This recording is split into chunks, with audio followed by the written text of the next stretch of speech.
आज हम लोग स्टार्ट करेंगे जो है कि सिंचाई और बहुउद्देशीय परियोजनाएं जो है ना, वो ये चैप्टर स्टार्ट करेंगे। जल संसाधन, सिंचाई और बहुउद्देशीय परियोजनाएं। ठीक है, ठीक है। जल संसाधन, सिंचाई और बहुउद्देशीय परियोजनाएं। चलो हम लोग स्टार्ट करते हैं। उसके बाद पहले सामान्य इंट्रोडक्शन जो है उसका ले लेते हैं। जैसे जल हाइड्रोजन और ऑक्सीजन का अणु है, H2O, सबको पता है। ठीक है। पृथ्वी के लगभग 71% भूभाग पर जल का विस्तार है ना। जितना हमारा जमीन है 71% पर तो जल जल ही है। ठीक है। उसके बाद में मतलब पहले 75 बोलते थे, अभी 71 बोलने लगे। चलो ठीक है, कोई दिक्कत नहीं। इसके अंतर्गत महासागर, फिर जितना भी सब उसमें आ जाएगा। सागर, झीलें, नदियाँ, ग्लेशियर, ये सब जो है इसमें सम्मिलित है, ध्यान रखना। ठीक है।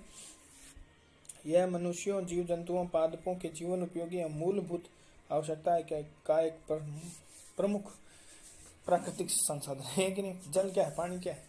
पानी जो है हर चीज के लिए, चाहे पौधे हो, चाहे फिर मनुष्य हो, चाहे फिर मतलब जीव जंतु, इन सब के लिए एकदम मूलभूत बेसिक जो नीड है उसके लिए जरूरी है। और ये एक प्राकृतिक संसाधन है, साथ में ये बहुमूल्य राष्ट्रीय संपदा है हर देश के लिए। ठीक है। देखो, भारत में उपलब्ध एवं उपयोग योग्य जल प्रति व्यक्ति जो है वो 1 घन मीटर 1999 से लेके 2050 तक क्या रह जाएगी, उसी स्थिति को बात किया है। देखो, मिलियन जो है जनसंख्या का, फिर यहाँ जल उपलब्धता, उपयोग योग्य जल कितना होगा। ठीक है। देखो 1991 में जो है जनसंख्या थी इतनी मिलियन। ठीक है। और उपलब्ध जल था इतना हम लोग पास 2830, और उपयोग योग्य जल तो जो था वो है 1290। ठीक है, घन मीटर में। ठीक है, 1290, ये ध्यान रखना। ठीक है। फिर हम लोग जब बात करते हैं कि 2001 छोड़ो, 2001 को छोड़ो, 2025 तक आ जाओ। देखो 2025 तक जो है हमारी जनसंख्या देखो इतनी हो जाएगी, काफ़ी मिलियन में, बहुत ज़्यादा बढ़ गई। यहाँ से देखो, फिर यहाँ से देखो बहुत बढ़ गया, 1850 मिलियन था, 1350 मिलियन हो गया। ठीक है। और जल जो है देखो 1700 घन मीटर हो गया है ना, मीटर क्यूब, मतलब आयतन जो है मीटर क्यूब हो गया।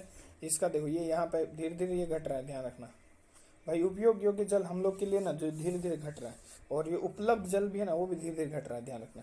उपलब्ध जल और ये दोनों, ये आंकड़ा बढ़ेगा, जनसंख्या वाला बढ़ रहा है, और ये दोनों आंकड़े घट रहे हैं, ध्यान रखना। जनसंख्या आंकड़ा बढ़ रहा है और उपलब्ध जल भी घट रहा है और उपयोग योग्य जल भी घट रहा है। और ऐसा माना जा रहा है कि देखो कि भाई 2025 तक तो ऐसा माना जा रहा है कि इतनी जनसंख्या हो जाएगी और उपलब्ध जल हम लोग पास 1700 मिलियन स्क्वायर मीटर क्यूब रहेगा। ठीक है। और जो उपयोग योग्य जल है वो 780 मीटर क्यूब रहेगा। ठीक है। और क्या बोलते हैं कि फिर 2025-50 तक 1650 ये हो जाएगा तुम्हारा, और क्या बोलते हैं जनसंख्या ये तुम्हारा फिर कम हो जाएगा, ये और कम हो जाएगा, 680 के आसपास है। सोचो, धीरे धीरे जो है उपयोग योग्य जल जो है घट रहा है, और मानव की जनसंख्या बढ़ रही है, साथ साथ में उपलब्ध जो जल है वो भी घट रहा है धीरे धीरे। 2025 तक का इसने आकलन करके बताया कि ये हालत हो जाएगा। तो हम लोगों को क्या जरूरत है फिर? तो फिर जल संसाधनों का कुशलतम उपयोग व अधिकतम विकास अत्यंत महत्वपूर्ण है। इसके दो प्रमुख स्रोत हैं। देखो अभी क्या स्रोत हो सकते हैं, हम क्या करना चाहिए। जैसे कि भाई जल संसाधन है ना, जल संसाधन है तो जल संसाधन है तो इसमें कितनी समस्याएं हैं, सोचो। जैसे कि एक प्रदूषण है ना, पोल्यूशन एक इसका समस्या है।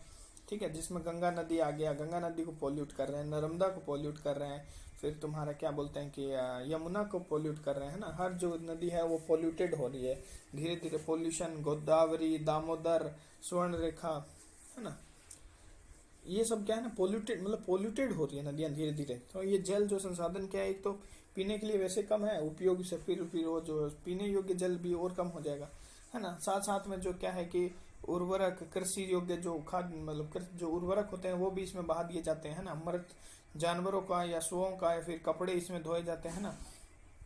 फिर बहुत सारा ऐसा दिक्कत है जिसके कारण जो है कि जल की उपलब्धता घट रही है। फिर जो है अत्यंत सिंचाई, है ना, जहाँ पे पानी की कमी है भूजल की, वहां पे भी तुम अत्यंत सिंचाई कर रहे हो, है ना। तो उस अत्यंत सिंचाई के कारण भी क्या होगा कि भूमिक जल स्तर है उसका नीचे आ जाएगा, है ना।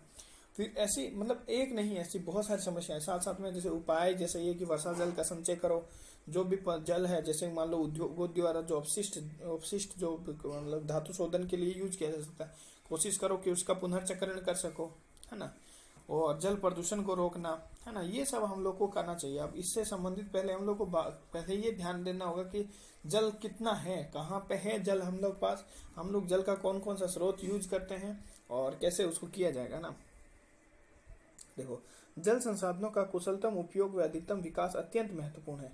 इसके दो प्रमुख स्रोत हैं। भाई कहाँ से पानी आता है, सभी सोचते हैं पानी कहाँ से आता है, तो पहले तो सबको पता है कि जमीन से आता है ना। राजस्थान वालों को तो पता है, राजस्थान क्या बहुत लोग हर जगह को पता है, कुएं, जहाँ कुएं हैं, कुएं नीचे से आ रहा है, तो मतलब लोगों को पता चले कि जमीन से पानी आ रहा है। दूसरा कहाँ से आ रहा है, धरातल से कहीं आ रहा है ना। पहला तो जो जमीन के नीचे, जैसे ये जमीन के नीचे जैसे पाइप डाला, ये पाइप डाला और ये पानी आ गया फर्र फर्र, ठीक है, पानी, ये पानी का फुहारा फूट गया, तो ये हो गया जमीन से। ये जमीन में यहाँ पे पानी का स्रोत होगा तभी तो।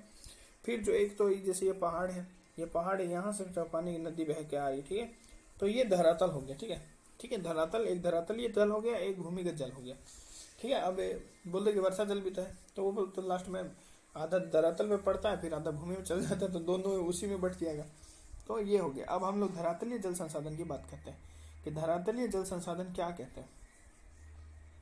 देखो, धरातलीय जल के प्रमुख स्रोत क्या है, देखो नदियां हैं, झीलें हैं, जलाशय, यही है धरातलीय जल, नदियां, झीलें व जलाशय, ठीक है। मैदानी नदियां सिंचाई, पेयजल के लिए विशेष रूप से उपयोगी होते हैं, विशेष रूप से पता ही है। मैदानी नदियां क्या, सिंचाई करने, जल सिंचाई होता है, जैसे नहरें निकल वाली उससे, है ना। फिर पेयजल के लिए, पीने के लिए भी उसको यूज करते हैं। प्राप्त आधिकारिक आंकड़ों के अनुसार देश की लगभग 50% से ज्यादा सिंचित क्षेत्र उत्तर प्रदेश, पंजाब एवं तमिलनाडु के अंतर्गत आता है, समझे। 50% से ज्यादा सिंचित क्षेत्र जो है वो उत्तर प्रदेश, पंजाब और तमिलनाडु के अंतर्गत आता है, ठीक है, ठीक है। अब देखो, हिमालय के पर्वतीय क्षेत्र व प्रायद्वीपीय पठार में प्रवाहित होने वाली नदियां विशेष रूप से जल विद्युत उत्पादन के लिए महत्वपूर्ण है। सही बात है भाई, इसे जैसे मान लो बांध बना दो, बांध बना के इलेक्ट्रिसिटी प्रोड्यूस करो, गलत है, सही बात है भाई, पानी है, पानी से हम लोग एनर्जी यूज कर रहे हैं, इसका गतिज ऊर्जा का यूज कर, बहुत बढ़िया, ये भी हो सकता है ना। ये जल से तुम बता सकते हो कि क्या क्या हो सकता है, ठीक है। इन नदियों पर विभिन्न बहुउद्देशीय परियोजनाएं भी चलाई जा रही है, ठीक है भाई, बहुत बढ़िया, ये भी होता, सही बात है, तुमने सही बात कहा। अब चलो हम लोग बात करते हैं कि भूमिगत जल जो है, भूमिगत जल जो है से अभिप्राय है कि वह पानी, देखो सही कर, भूमिगत जल से अभिप्राय वह पानी जो चट्टानों और मिट्टी के माध्यम से रिस कर धरातल की निचली सतह में भंडारित होता है ना। वह पानी जो चट्टान हो चाहे मिट्टी हो, है ना, उससे नीचे रिस कर जो है, ऐसे नीचे रिसते रिसते नीचे चल जाता है, ठीक है। रिस कर मिट्टी के माध्यम से, चट्टानों व मिट्टी के माध्यम से रिस कर धरातल की निचली सतह, ये धरातल है, इसकी निचली ये सतह यहाँ पे जाके इकट्ठा हो जाएगा, ठीक है, यहाँ पे निचली सतह पर भंडारित होता है। जिन चट्टानों में यह जल संग्रहित होता है उन्हें जलीय चट्टान कहते हैं, जलीय चट्टानी परत। अब कहीं पे तो जाके इकट्ठा होगा, भाई कहाँ जाएगा पानी, कहाँ जाएगा, कहाँ आगे आगे कहाँ जाएगा, कुछ तो जगह होगा। अब भाई कोई चट्टान ही होगी जहाँ पे मान लो हो सकता है कि क्या बोलते हैं कि धरातलीय छिद्र इतने बड़े ना हो जिससे पानी प्रवेश ना कर पाए। भाई जो मिट्टी है जिसके कारण पानी नीचे रिसते जा रही है, इसका मतलब क्या हुआ, पानी के कण जो है, उस मिट्टी के कण जो है बीच में से जो छेद है उसमें से ज्यादा छोटे हैं, तभी ना रिस के चल जाएगा। भाई मान लो इतना सा छेद है और इतना बड़ा मतलब कोई चीज है, तो वो उसके अंदर जाएगा नहीं ना जाएगा, इसलिए तो ये रिश्ते रिश्ते चल जाता है। फिर यहाँ पे कुछ ऐसा चट्टान आएगा जो है उसको आगे नहीं जाने देगा, वहां पे ये आके कलेक्ट हो जाएगा, ठीक है, ठीक है। ये इसको बोल दिया चट्टानी परत, ठीक है, जलीय चट्टानी परत, क्योंकि यहाँ जल इकट्ठा हो रहा है चट्टानी परत पे, इसलिए इसको जलीय चट्टानी परत बोल दिया। अब देखो, देश के विभिन्न भूभागों में भौम जल का क्या स्तर है उसके बारे में हम लोग बात कर लेते हैं। भौम जल विकास समान रूप से नहीं हुआ भाई, कहीं पे ज्यादा भौम जल है, कहीं पे कम है ना, समान रूप से नहीं होता। कुछ क्षेत्रों में भौम जल प्रचुर मात्रा में है तो वहीं कुछ क्षेत्रों में इसकी कमी है, सिंपल बात है भाई। विविधता बोल दिया तो वो पता ही है, भारत में तो ये हर जगह था। भारत में मिट्टी भी एक जगह कहीं एक जैसी नहीं है, भारत में पेड़ पौधे भी एक जगह हर जगह एक जैसे नहीं है, भारत में जो है फिर भौम जल क्यों पीछे रहेगा, भारत में वर्षा भी हर जगह एक जगह नहीं एक जैसी नहीं है, तो भाई भौम जल क्यों पीछे रहे, है कि नहीं। और ऑब्वियसली जहाँ वर्षा ज्यादा हो रही है तो उस वहां पर भी तो जल ज्यादा इकट्ठा होने का चांस है। तो भौम जल के विभिन्न कार्यों में अति दोहन से भी इसकी कमी आई है। अब और क्या हो सकता है भाई, अति दोहन सबसे बड़ी समस्या है, ठीक है, कि भाई अति दोहन के कारण क्या है, दिक्कत हो रहा है, ठीक है। भूमिगत जल संसाधन इसके अन्य कारकों से प्रभावित करते हैं ना, जिसमें जलवायु दशाएं हो सकती है, उच्चावच हो सकता है, भूगर्भिक संरचना हो सकती है, ठीक है, कौन सी भूगर्भिक संरचना है जहाँ पे। फिर जलीय दशाएं भी कुछ कुछ हो सकती है। जलवायु दशाएं मतलब कि भाई अगर जलवायु अगर सही रहेगी, जैसे मान लो नॉर्मल है, मानसूनी है, कहीं पे मानसूनी जलवायु है, तो मतलब क्या उतना पानी इकट्ठा नहीं होगा। जैसे ज़्यादा वर्षा जहाँ होती है वहाँ पे ठीक बढ़िया काम करेगा। उच्चावच वाला थोड़ा सा हो सकता है। भूगर्भिक संरचना कैसी है, फिर जलीय दशाएं क्या है, ये सब है। इन विशेषताओं के आधार पर भारत को मुख्यतः 8 भूमिगत जल प्रदेशों में बांटा गया। अब भाई भूमिगत जल प्रदेश भी बांट दी सबका, किस में कहाँ पे कितना भूमिगत जल है उस आधार पर। अब हम यही सोच रहे थे कि भाई कहाँ कहाँ जो है किसी किसी को बांटा है क्या, कि भाई कहाँ कहाँ भूमिगत जल पाया जाता है। तो इसके लिए 8। देखो पहला इसका प्रकार है प्री कैम्ब्रियन रवेदार सेलों का प्रकार, प्री कैम्ब्रियन रवेदार सेल का प्रदेश। अब वो ये जहाँ प्रदेश है वहां पे देखो क्या कंडीशन पाया जाएगा, ये देश के आधे से अधिक भूभाग पर यही है, ठीक है, आधे से ज्यादा, ग्रेटर देन हाफ यानी 50% से अबाउ, 50% से ज्यादा यही है। तो इसके अंतर्गत तमिलनाडु, तेलंगाना, आंध्र प्रदेश, छत्तीसगढ़ के दंडकारण्य क्षेत्र, बुंदेलखंड, राजस्थान भी इसी में सम्मिलित है, ठीक है।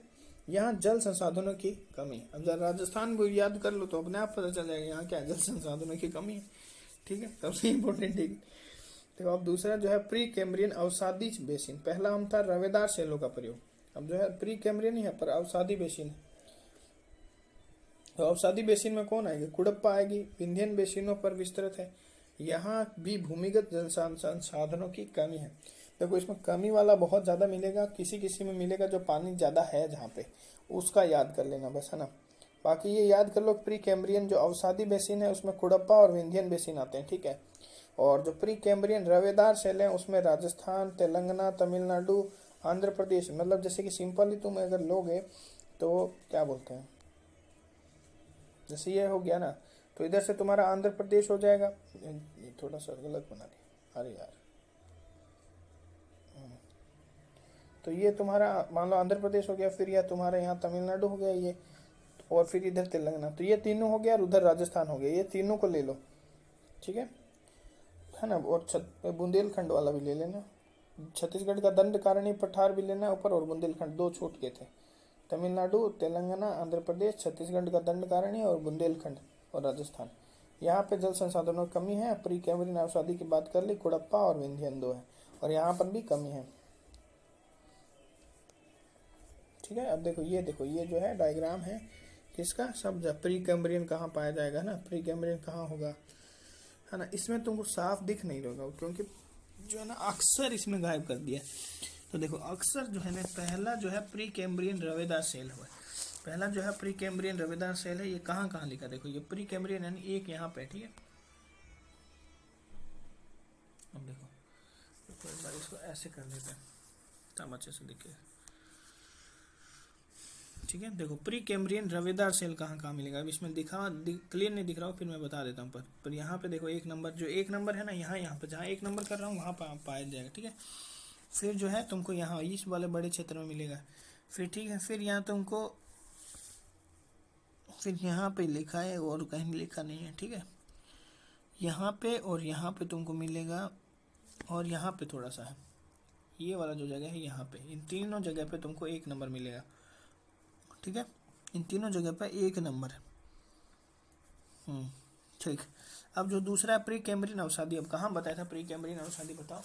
प्री कैम्ब्रियन अवसादी हम लोग बताए थे कुड़प्पा हो जाएगा, तो उधर साइड में आ जाएगा, कहाँ पे बताओ, कुड़प्पा। ये छोटा सा दिया जो है, छोटा सा जो दिया हुआ है ना, ये वाला क्षेत्र, ये वाला क्षेत्र, ये 2 नंबर, ये छोटा सा दिया जो है, क्या बोलते हैं, ये वाला, ये जो छोटा सा गोली जैसा दिया ना, ये वाला क्षेत्र हो जाएगा, ठीक है। फिर जो है 2 में और कौन सा है, 2 में और, हाँ एक जगह ये है, यहाँ पे ये है 2 और ये 2 जो है, ठीक है। ये वाला क्षेत्र जो है यहाँ पे तुम्हारा प्री कैम्ब्रियन अवसादी, पहले इसने बताया प्री कैम्ब्रियन अवसादी कहाँ कहाँ पाया जाएगा, बताओ।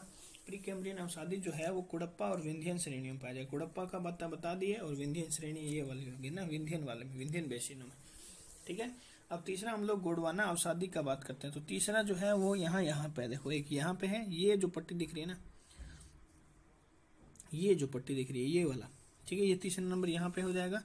और जो तीसरा है वो है एक यहाँ पे तुमको मिल जाएगा, चलो पहले एक बार पढ़ा देते तब ना पता चलेगा तीसरा कौन सा, ठीक है। चलो एक बार उसको आगे कंटिन्यू करते हैं। ठीक है, थोड़ा सा इसको याद कर लेना, बस यही है। ठीक है, तीसरा है गोंडवाना अवसादी बेसिन। ठीक है, तीसरा कौन सा है? गोंडवाना अवसादी बेसिन जो है उसके बारे में हम लोग बात करते हैं। देखो तीसरा है गोंडवाना अवसादी बेसिन जो है ये वह, इसमें बराकर, दामोदर, स्वर्ण रेखा, गोदावरी बेसिन सम्मिलित है। यहाँ पर्याप्त भूमिगत जल संसाधन उपलब्ध है। ठीक है, इसमें बराकर, दामोदर, क्या क्या है? बराकर, दामोदर, स्वर्ण रेखा, गोदावरी बेसिन, ये सब इंक्लूड है। गोंडवाना ध्यान रखना, गोंडवाना में तुम याद रख सकते हो ऐसे भी कि गोंडवाना है तो गोंडवाना तो जहाँ कोयला पाया जाता है, तो कोयला कहाँ कहाँ पाया जाएगा? झारखंड वाला में, तो झारखंड वाला तो 3 हो गया। ठीक है, बराकर हो गया, दामोदर हो गया, स्वर्ण रेखा हो गया। एक गोदावरी ले लो भाई, गोंडवाना है तो गोदावरी ले लो, गोड गोड हो जाएगा साथ में, है कि नहीं? कितना तो शब्द मिल रहा है, गो मिल रहा है, द को ड कर दो, वह भी मिल रहा है, र को चलो ठोका, कोई दिक्कत नहीं। गोंडवाना तो गोदावरी बेसिन, ये 4 है कुल मिलाकर। जितना गोंडवाना अवसादी बेसिन है ना, उतना ही अक्सर भी है। ठीक है, यहाँ पे देखो, यहाँ पे पर्याप्त भूमिगत जल उपलब्ध मिलेगा।